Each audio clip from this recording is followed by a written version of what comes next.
বাংলাদেশ এবং যুক্তরাষ্ট্র সম্পর্ক। বাংলাদেশে প্রথম এই সরকার অন্তর্বর্তী সরকার গঠিত হওয়ার পর কোনো বিদেশি প্রতিনিধি দল বাংলাদেশে আসলো। আপনি কিভাবে মূল্যায়ন করছেন, বা বাংলাদেশ জাতীয়তাবাদী দল বিএনপি এটাকে, এই ঘটনাকে কিভাবে মূল্যায়ন করছে? দেখুন, যুক্তরাষ্ট্র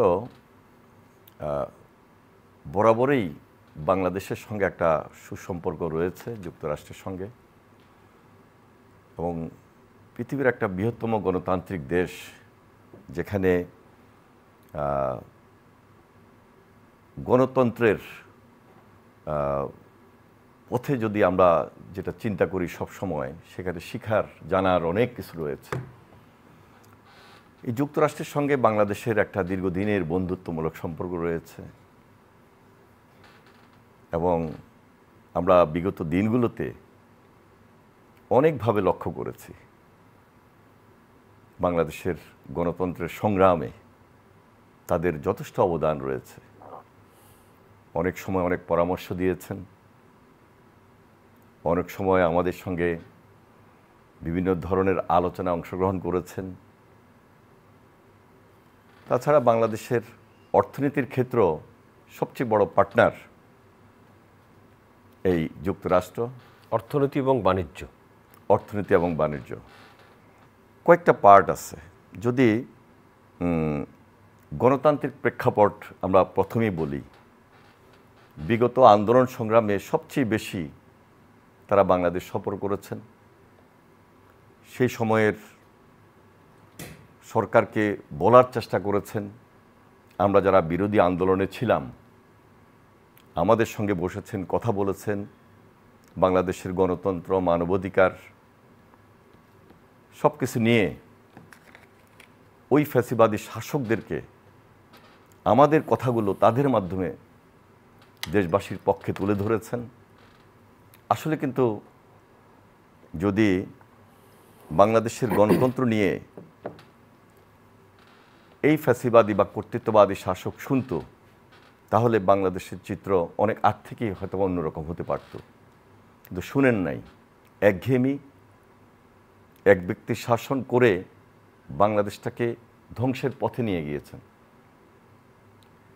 আমরা সংগ্রাম করছি, লড়াই করছি, এটা আমাদের দীর্ঘদিনের সংগ্রাম ছিল, এক যুগের উপরে এই সংগ্রাম ছিল।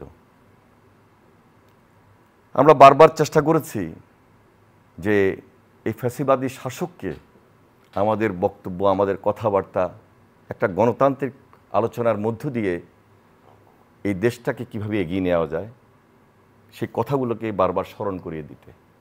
তারা যখন আমাদের কথা বারবার শুনে নাই, অনেক সময় সেখানে এই গণতান্ত্রিক দেশ যুক্তরাষ্ট্র তারা এসেছেন, কথা বলেছেন, এবং আমরা লক্ষ্য করেছি প্রতিদিন এমন ছোট ছোট মুহূর্তগুলো তৈরি করে জীবনের গল্প। Hatil, live and relive. যে তাদের অনেক সময় অনেক প্রতিনিধি দল বাংলাদেশে এসেছেন, কথাও বলেছেন। তারপরও এই যুক্তরাষ্ট্র বাংলাদেশে দেখেন যে আজকে গার্মেন্টস শিল্প, এই শিল্পটাকে সবচেয়ে বেশি প্রাধান্য দিচ্ছেন। তাদের যে আর্থিক সহায়তা IMF-এর মাধ্যমে এই দেশকে করা, ওয়ার্ল্ড ব্যাংকের মাধ্যমে সহযোগিতা করা, যে কোনো ফান্ড বাংলাদেশের অর্থনীতিকে সবসময় সচল রাখা, এই দেশ করেছেন। এবং আজকেও যে আলোচনাটি হয়েছে যে বাংলাদেশের সুশাসন এবং মানব সম্পদ উন্নয়নের জন্য তারা যে ফান্ডটি আজকে ঘোষণা করেছেন, এটা আমি মনে করি আসলে খুব একটা এই মুহূর্তের জন্য খুব একটা বেশি না, হয়তো আরও বেশি করছেন এবং করবেন, আমাদেরও প্রত্যাশা রয়েছে।